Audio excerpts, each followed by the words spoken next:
नमस्कार, मैं रवीश कुमार। उपराष्ट्रपति जगदीप धनखड़ दिसंबर महीने में विपक्ष के 60 सांसदों ने इनके खिलाफ अविश्वास प्रस्ताव लाया था। आरोप था कि विपक्ष को बहुत टोकते हैं, असहमतियों का मजाक उड़ाते हैं, विशेषाधिकार हनन के नोटिस का बेजा इस्तेमाल करते हैं, मगर अविश्वास प्रस्ताव खारिज हो गया। उपसभापति ने कहा कि इस प्रस्ताव का मकसद उपराष्ट्रपति की मर्यादा को टारगेट करना था। अब हमारा सवाल है, उपराष्ट्रपति जगदीप धनखड़ ने सुप्रीम कोर्ट को टारगेट कर क्या उसकी मर्यादा बढ़ा दी? क्या उनके बयान कोर्ट की गरिमा को बढ़ाने वाले हैं? जो शख्स अपने संवैधानिक दायित्वों के निर्वाह को लेकर पक्षपात के आरोपों से घिर जाते हों, उपराष्ट्रपति बनने के पहले 2019 से 2022 के बीच जगदीप धनखड़ पश्चिम बंगाल के राज्यपाल भी थे। एक नहीं दर्जनों उदाहरण दिए जा सकते हैं किस तरह मुख्यमंत्री ममता बनर्जी के खिलाफ अपने बयानों से विवाद पैदा कर देते थे। कभी ट्वीट कर देते थे कि राज्य यूनिवर्सिटी के 24 वाइस चांसलर की नियुक्ति अवैध तरीके से हुई है। कभी लिख देते थे सरकार तुष्टीकरण कर रही है। विपक्षी दलों के लिए बंगाल में कोई जगह नहीं। एक राज्यपाल के तौर पर उन्होंने मीडिया से, जनता से, सिविल सोसाइटी से चुप्पी तोड़ने की अपील कर दी थी। बंगाल में रहते हुए मुख्यमंत्री को और उपराष्ट्रपति बनने के बाद सुप्रीम कोर्ट को। आपको एक किस्सा याद दिलाना चाहता हूं। हामिद अंसारी जब उपराष्ट्रपति थे तब उनके मजहब और उनकी निष्ठा को लेकर जब तब ट्रोल कर दिया जाता था, ट्विटर पर ट्रेंड हो जाता था। तब भी उपराष्ट्रपति पद की गरिमा की परवाह नहीं की जाती थी। और अब तो इस पद पर धनखड़ साहब बैठे हैं, वे इस पद पर बैठकर सुप्रीम कोर्ट को टारगेट कर रहे हैं, तो अब भी इस पद की गरिमा की परवाह नहीं की जा रही है। जब उपराष्ट्रपति सुप्रीम कोर्ट को टारगेट करने लग जाएं, तो आपको चिंता करनी चाहिए कि इस देश का भविष्य क्या होने वाला है। हमारा आपका किसी का भी अभिभावक सुप्रीम कोर्ट ही है। हर नागरिक के लिए अंतिम अदालत वही है। सुप्रीम कोर्ट जरा भी कमजोर होता है, अंतिम पंक्ति में खड़ा आम आदमी कांपने लग जाता है, क्योंकि उसकी रक्षा का अंतिम भरोसा इसी सर्वोच्च न्यायालय पर टिका होता है। इसलिए पिछले 10 साल में सुप्रीम कोर्ट की भूमिका की लगातार समीक्षा होती रही है। इस सिलसिले में आप चीफ जस्टिस के पद से रिटायर हुए DY चंद्रचूड़ के कार्यकाल की समीक्षा में लिखे गए तमाम लेख उठाकर देख सकते हैं। सुप्रीम कोर्ट के हाल के फैसले बीजेपी की राजनीति पर प्रहार करते हैं।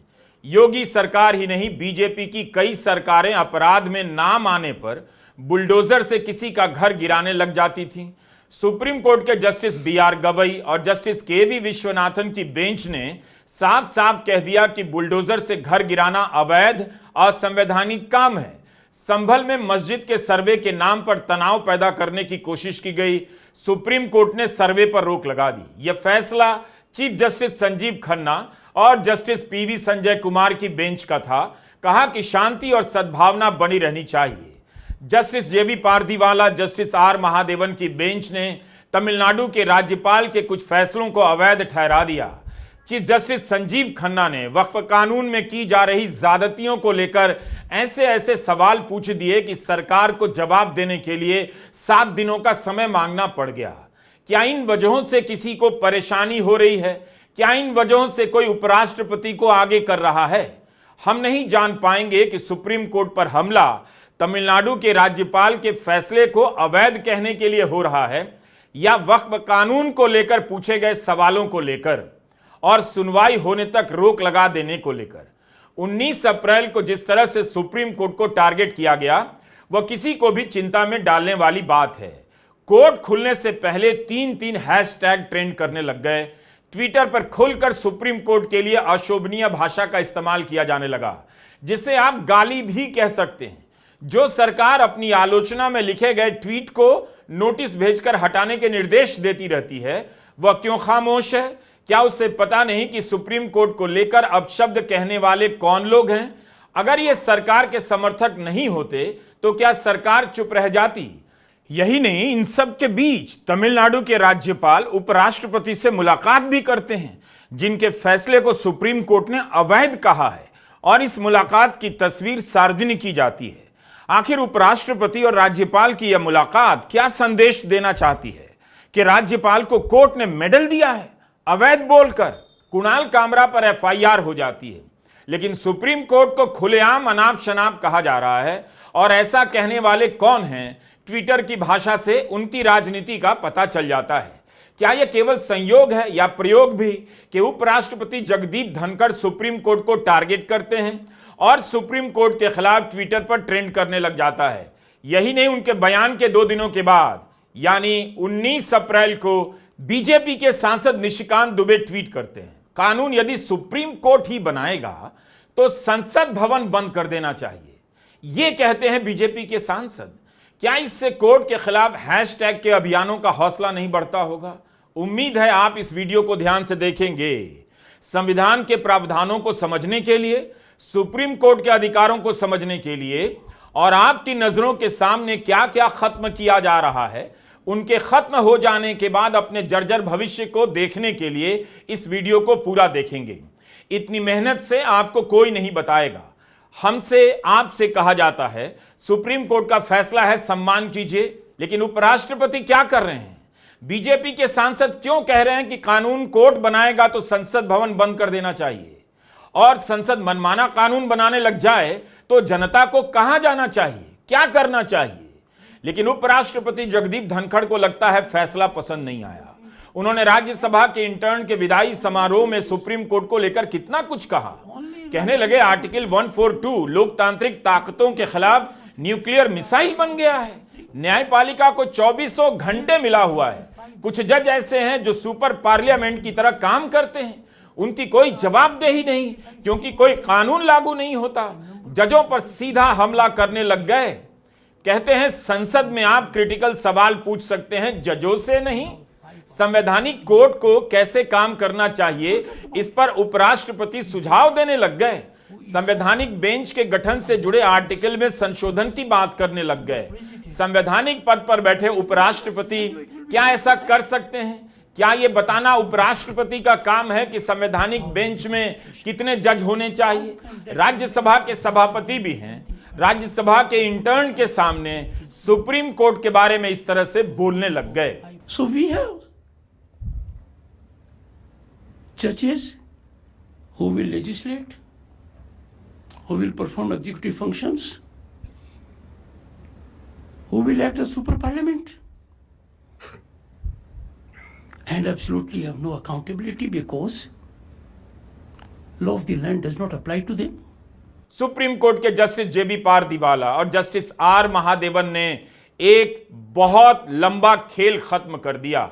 विपक्ष की सरकारों के विधानसभा में पास किए हुए कानून को महीनों नहीं बल्कि कई बार साल 1.5 साल तक मंजूरी नहीं दी जा रही थी।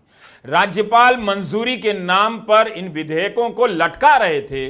जब उसे लेकर सुप्रीम कोर्ट में चुनौती दी गई तो इन बिलों को राष्ट्रपति के पास विचार के लिए भेजा जाने लगा।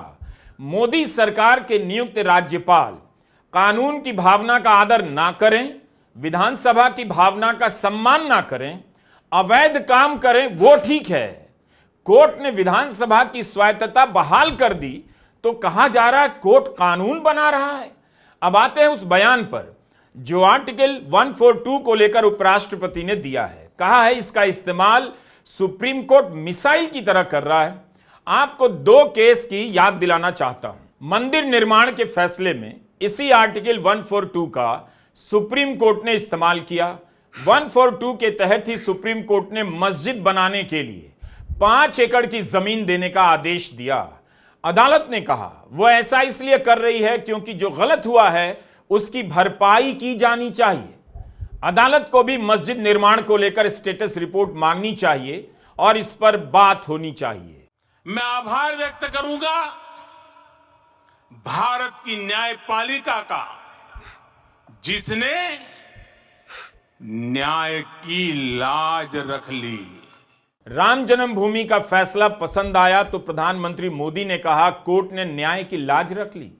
लेकिन जिस असंवैधानिक निर्लज्जता से सुप्रीम कोर्ट पर प्रहार हो रहा है वही प्रधानमंत्री चुप क्यों हैं? चंडीगढ़ के मेयर के चुनाव में फ्रॉड हुआ, सुप्रीम कोर्ट ने उस फ्रॉड को पकड़ लिया। उस फ्रॉड के साथ कौन लोग खड़े थे आपको पता है। तब के chief justice DY Chandrachud, justice JB Pardiwala और जस्टिस मनोज मिश्रा ने कहा था, ऐसे फ्रॉड से लोकतंत्र की प्रक्रिया का गला नहीं घोटा जा सकता है। हम आर्टिकल 142 के तहत अधिकारों का इस्तेमाल करेंगे और ऐसा नहीं होने देंगे। अब समझ में आ रहा है कि क्यों उपराष्ट्रपति को आर्टिकल 142 में मिसाइलें नजर आ रही, क्योंकि अगर यह नहीं होता तो आपके साथ जो फ्रॉड किया जा रहा है वो कभी पकड़ में नहीं आता। चंडीगढ़ के मेयर के चुनाव में फ्रॉड का प्रयोग सफल हो जाता। अगर सुप्रीम कोर्ट के पास आर्टिकल 142 के तहत अधिकार नहीं होता तो इलेक्टोरल बॉन्ड का असंवैधानिक और फ्रॉड कानून आज तक चल रहा होता। इसलिए सुप्रीम कोर्ट को आर्टिकल 142 के तहत अधिकार दिया गया है ताकि संसद बहुमत के नशे में जनता का गला ना घोट दे। संविधान के आर्टिकल 142 के तहत सुप्रीम कोर्ट को किसी मामले में पूर्ण न्याय करने की एक अद्वितीय शक्ति प्रदान की गई है। इन स्थितियों में अदालत किसी विवाद को इस तरह से समाप्त करने के लिए आगे बढ़ सकती है जो मामले के तथ्यों के अनुरूप हो। संविधान सभा में इस आर्टिकल के ड्राफ्ट आर्टिकल 118 को बिना बहस के स्वीकार कर लिया गया। इसका मतलब यह था कि इसका दायरा क्या होगा यह कोर्ट द्वारा तय करने के लिए छोड़ दिया गया।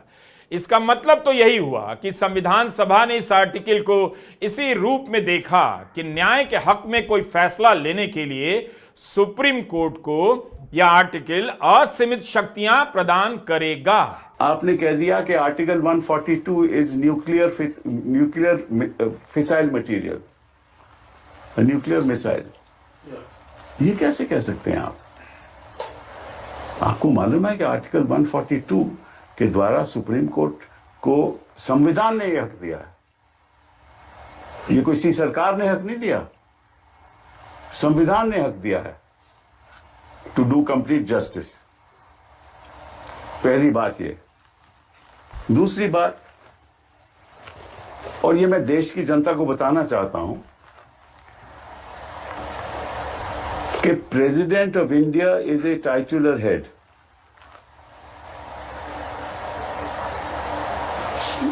जब प्रेसिडेंट अपनी फंक्शंस करती हैं, वो कैबिनेट की एडवाइस के अनुसार करते हैं। The president acts on the aid and advice of the council of ministers.